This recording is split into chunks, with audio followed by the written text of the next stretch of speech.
บูมมาเร็วเร็วบูมเข้าไปดูใต้โคนมันไปอยู่ใต้โคนมันไประวังเหยียบต้นไม้ลุงลูกต้นไม้อย่าเหยียบมันอยู่บนหัวหนูนั่นแหละอยู่ไหนวะ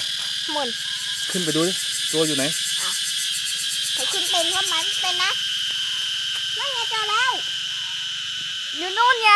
ไหนวะมองไม่เห็นก็เลยผมพ่อแล้วพ่อมาช่วยหนูแกว่งไหล่ดิโอ้โหหนูอยากแกว่งอีกแล้วอ่ะเนี่ยตรงนี้มันมีแบบนี้แล้วพ่ออุ้มหนูหน่อย